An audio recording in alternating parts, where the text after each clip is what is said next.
Assalamualaikum warahmatullahi wabarakatuh. Izin memperkenalkan diri, nama saya Arya Dipta Diwangkara dengan NIM 120190145.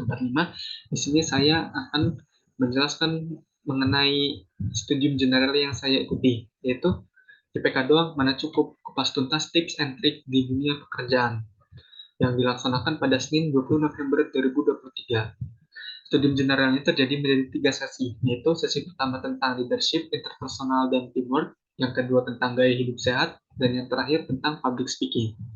Jadi yang pertama tentang leadership itu, dari 100% calon pegawai yang direkrut, hanya 30% yang siap untuk bekerja, baik secara akademik maupun secara medical check-up itu sendiri. Nah, kemudian terkait dengan yang pertama, yaitu leadership, interpersonal, dan teamwork.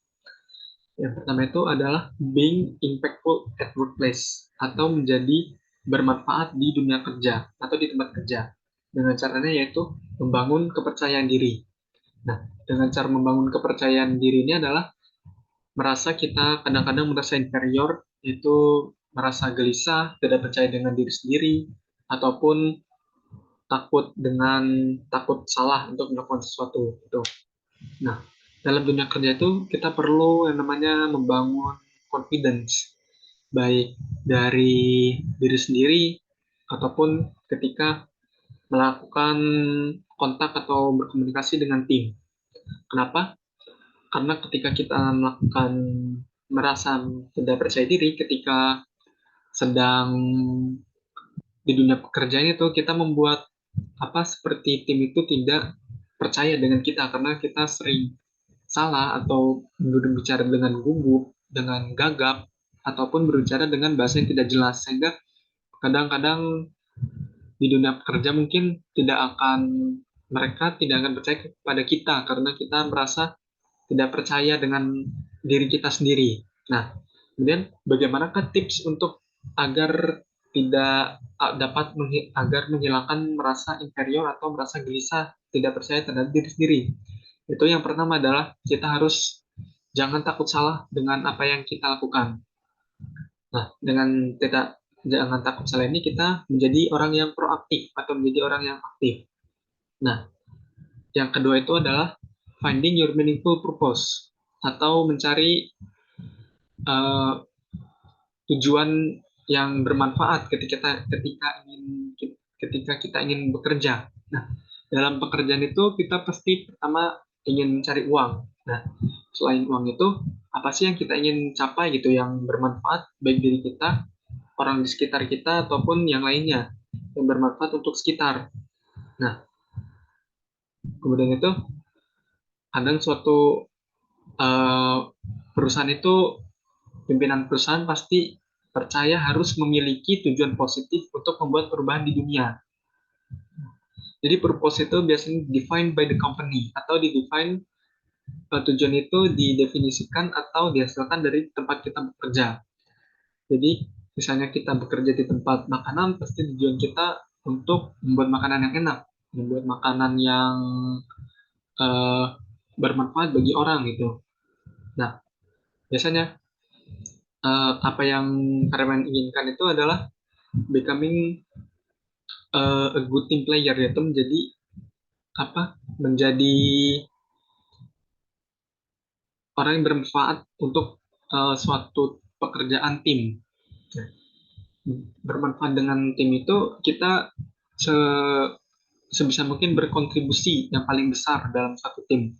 Tidak memandang dengan, oh ini orang tidak bekerja dengan baik, malas-malasan, kita juga ikut malas-malasan. Nah, itu merupakan hal yang salah. Kita harus melakukan bekerja sama dengan tim itu yang maksimal, yang paling tinggi jika bisa. Nah, kemudian ketika bekerja itu kita membuat harus mengembangkan ketika sebelum bekerja itu harus mengembangkan jiwa kepemimpinan karena kita yang bisa mengontrol diri kita itu ketika bekerja yaitu hanya kita sendiri. Maka jika kita tidak bisa mengontrol diri kita sendiri ketika bekerja, maka kita akan merasa keteteran atau merasa selalu tertinggal dengan orang lain gitu.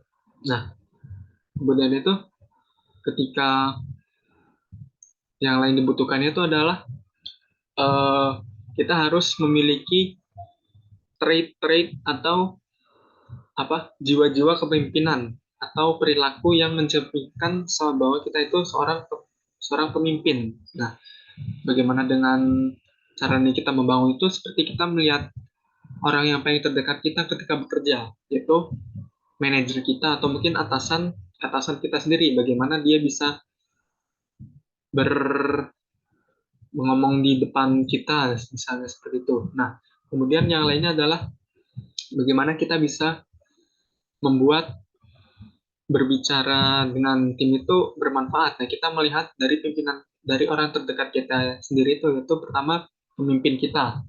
Seperti misalnya ketika dalam berorganisasi kita melihat bagaimana kepala divisi kita bekerja nih, mengatur dari jalannya program kerja yang dilaksanakan dalam divisi tersebut. Nah, kemudian itu selain kita melihat harus memiliki panutan atau harus memiliki apa orang yang kita banggakan atau orang yang kita sebagai contoh itu sangat penting dalam membangun trait atau kebiasaan dari seorang leadership. Nah, kemudian akhir kata dari sesi pertama yaitu kebiasaan atau behavior to start in workplace itu harus dimulai atau dibangun dari diri sendiri, tidak dengan orang lain. Sebisa mungkin sebelum kita memulai atau mendaftar pekerjaan, kita sudah memiliki eh, kelebihan baik dari segi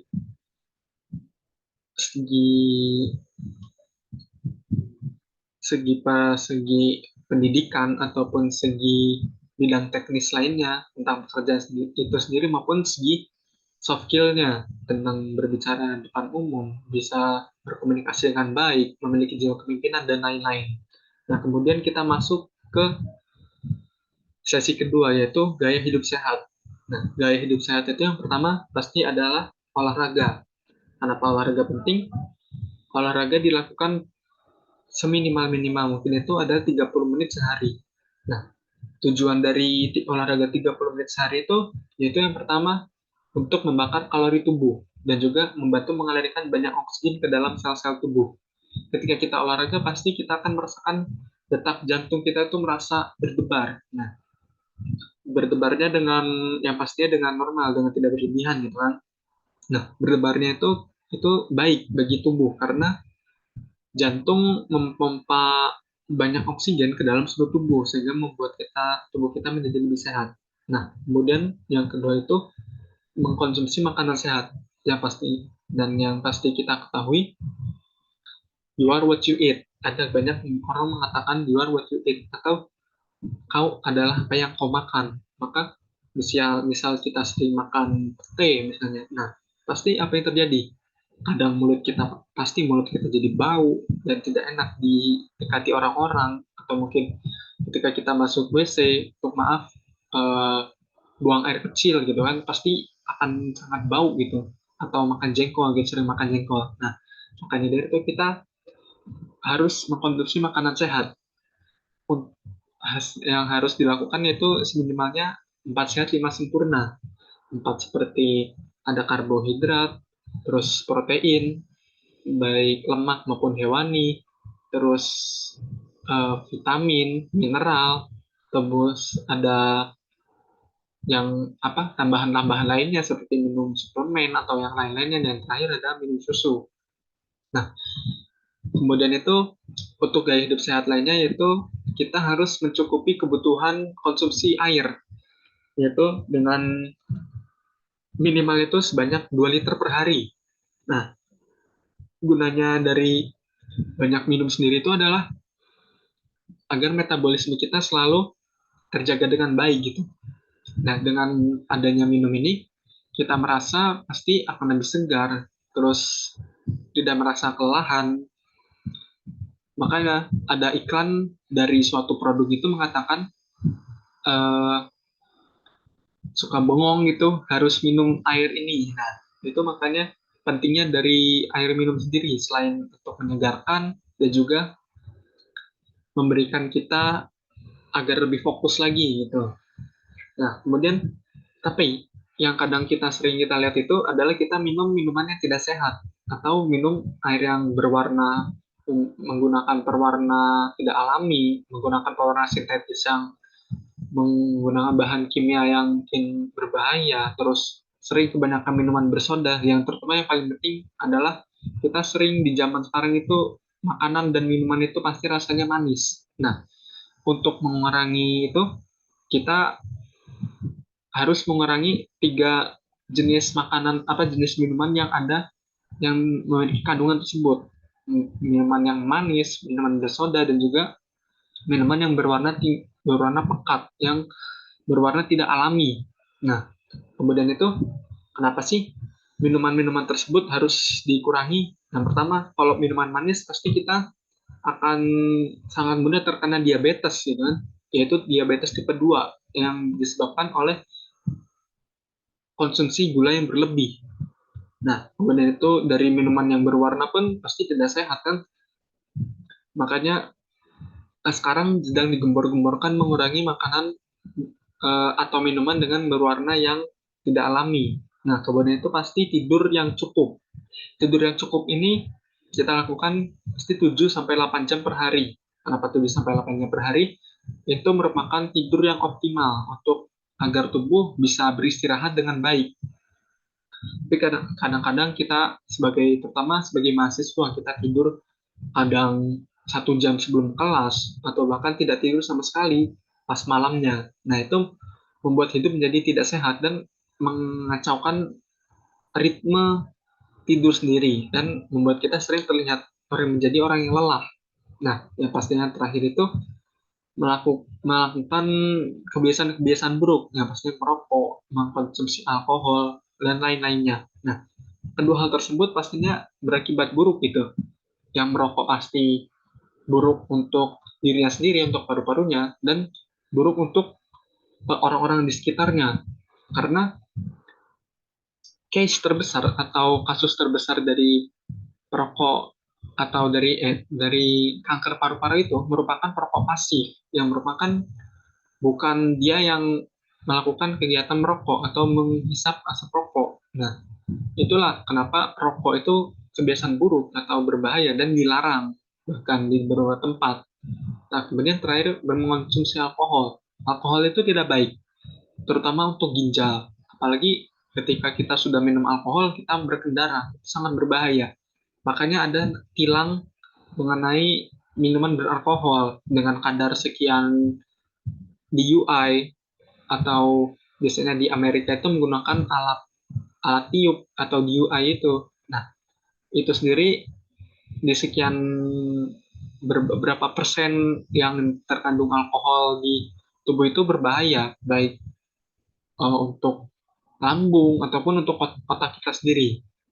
Dan yang terakhir adalah rutin cek kesehatan mungkin minimal 1 bulan sekali. Nah, rutin cek kesehatan ini adalah untuk mengetahui kita terkena gejala apa dalam tubuh kita. Nah, kadang kita merasa tubuh itu fine saja atau merasa fit-fit saja, padahal ketika kita melakukan medical check up itu tidak baru kelihatan gitu kita sakit apa, yang bahkan sakitnya tersebut itu bisa berakibat fatal. Nah, maka dari itu medical check up itu sangat perlu dilakukan minimal sebulan sekali atau 3 bulan sekali untuk mengetahui kondisi tubuh kita, apakah ada penyakit bawaan atau penyakit lainnya gitu. Nah, yang kemudian yang terakhir itu sesi ketiga mengenai public speaking for success career. Nah, yang pertama dari public speaking itu adalah bagaimana kita membangun skill komunikasi atau build your communication skill. Nah, bagaimana kita membangun komunikasi yang baik atau skill komunikasi yang baik itu yang pertama adalah berbicara dengan jelas dan ringkas. Mengapa berbicara dengan jelas dan ringkas itu? Karena ketika kita berbicara terlalu cepat atau berbicara yang bertele-tele atau terlalu banyak membicarakan hal-hal yang tidak perlu, sehingga mengurangi esensi dari informasi yang apa kita sampaikan. Nah, maka dari itu sebelum kita memulai berkomunikasi itu, kita harus menentukan tujuan. Tujuan untuk berbicara kepada siapa atau kepada audiens siapa.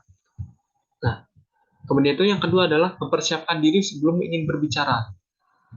Hal yang penting dalam mempersiapkan diri ini yaitu pastinya mengetahui apa yang ingin kita sampaikan sebelum berbicara, dan juga mempersiapkan merupakan salah satu kunci sukses dalam berbicara, yaitu mempersiapkan hal-hal seperti uh, teks mungkin jika berbicara di depan, atau menghafalkannya, atau bahkan mempersiapkan seperti dari diri kita sendiri, penampilan atau gerak pola tubuh atau gerakan tangan atau yang lainnya.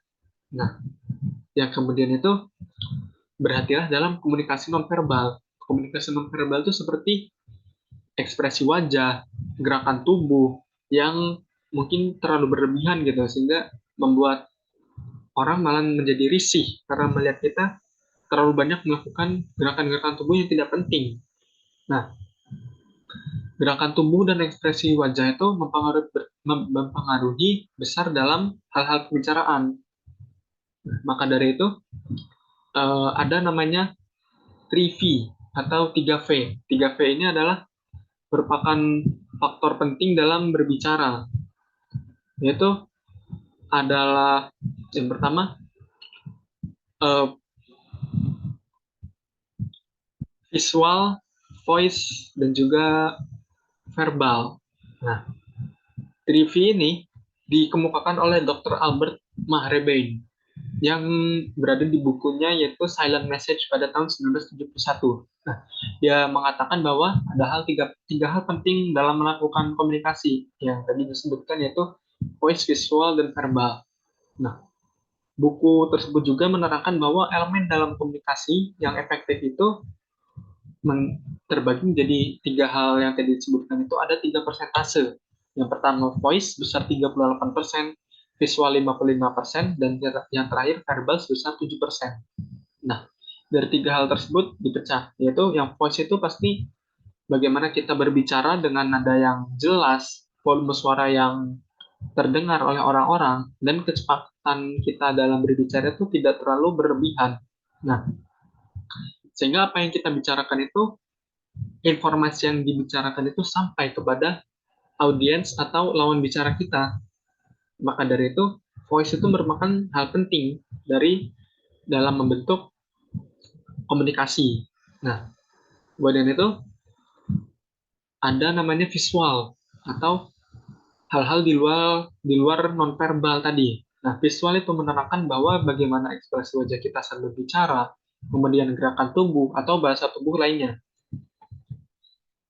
Dalam melakukan visual itu kita dalam melakukan visual di bagian visual ini merupakan hal yang paling besar, sebesar 55% dari yang dibicarakan oleh dokter Albert itu. Kenapa? Karena saat berbicara itu kita penting untuk melakukan kontak mata dengan lawan bicara kita agar kita itu seperti terlihat mengikuti dia berbicara atau tertarik dengan apa yang dibicarakannya. Karena dengan bergerak sedikit saja seperti kita ke belakang itu atau bersender menjauh dari yang menjauh dari lawan bicara kita itu, dia merasa bahwa kita merasa bahwa bicara yang dia sampaikan itu tidak menarik, dan bahkan mungkin yang disampaikan dia sendiri itu, lawan bicara kita merasa kita tidak tertarik dengan apa yang kita bicarakan. Nah, selain menjaga gerakan tubuh, ekspresi wajah, dan lainnya, kita juga pastinya perlu menjaga penampilan saat kita berbicara, terutama berbicara di depan umum atau berbicara di kegiatan formal. Pasti orang-orang itu melihat apa yang kita pakai dulu, seperti riasan wajah kita atau pakaian yang kita pakai, cocok atau tidak. Mungkin ada beberapa orang yang bilang, jangan menilai buku dari covernya. Itu mungkin dari buku. Kalau dari case studi nyatanya, kita pasti akan melihat orang itu dari penampilannya dulu. Misalnya kita berpenampilan compang-camping lah, berpenampilan jelek, baju yang tidak jelas, baju yang terlihat tidak baju lengan pendek, seperti kelihatan keteknya atau yang lainnya itu, ketika kita duduk di depan umum atau di dalam kegiatan formal pasti kita akan diacukan karena seperti tidak menganggap kegiatan itu serius gitu kan. Nah, maka dari itu selain menjaga gerakan tubuh, bahasa tubuh atau gerakan lainnya, ekspresi wajah juga. Nah, kita perlu mementingkan yang pertama yaitu eh, mengenai pakaian yang kita pakai atau bentuk atau penampilan kita saat kita akan berbicara dengan orang lain. Dan yang terakhir adalah verbal. Nah, verbal itu yaitu merupakan pemilihan kosakata yang jelas dan ringkas ketika kita berbicara dalam suatu tim atau dengan orang lain. Nah, kenapa perlunya menjaga atau memilih kosakata yang baik, yang jelas dan ringkas? Karena ketika kita berbicara dengan orang lain atau dalam konteks berorganisasi atau bekerja, kita bekerja dalam tim itu kita memberikan bahasa yang simple dan juga yang sederhana agar orang-orang itu mengerti apa yang kita bicarakan.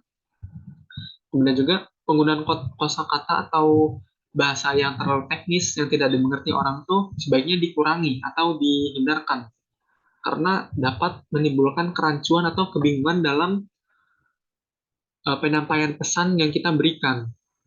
Nah, kemudian uh, dari tiga V atau tiga V yang diberikan oleh Dr. Albert itu, pembicara mengatakan bahwa body language speaks louder than your words, yaitu gerakan tubuh berbicara lebih keras daripada kata-kata yang kita ucapkan gitu. Karena yang tadi seperti dijelaskan sebesar 55%.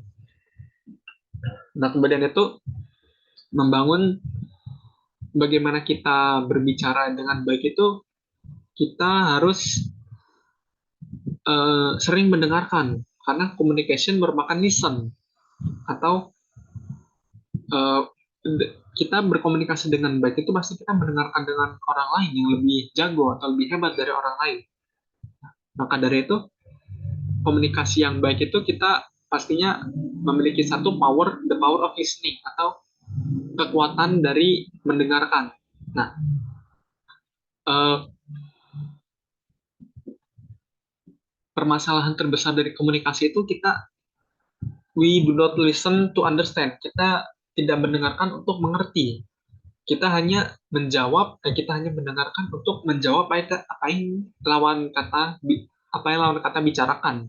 Jadi maka dari itu merupakan hal yang buruk ketika melakukan pembicaraan gitu. Kita seharusnya mendengar apa yang dia bicarakan terlebih dahulu lalu dicerna, bukan asal memotong. Nah, maka dari itu ada kata-kata yang tadi disebutkan itu the biggest communication problem is we do not to understand, we listen to reply. Kita hanya mendengarkan untuk menjawab.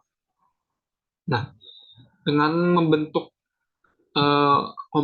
hanya dengan bentuk sering mendengar gitu kita tahu gitu bahwa cara berbicara dengan yang baik di depan umum itu seperti ini, berbicara depan orang lain itu seperti ini, kita sehingga bisa menempatkan tempat yang baik ketika berbicara. Nah, yang terakhir itu pasti respect. Nah, ada beberapa orang atau quotes yang sering dibicarakan orang yaitu respect is earned, not given. If you want to be respected, you can force people to respect.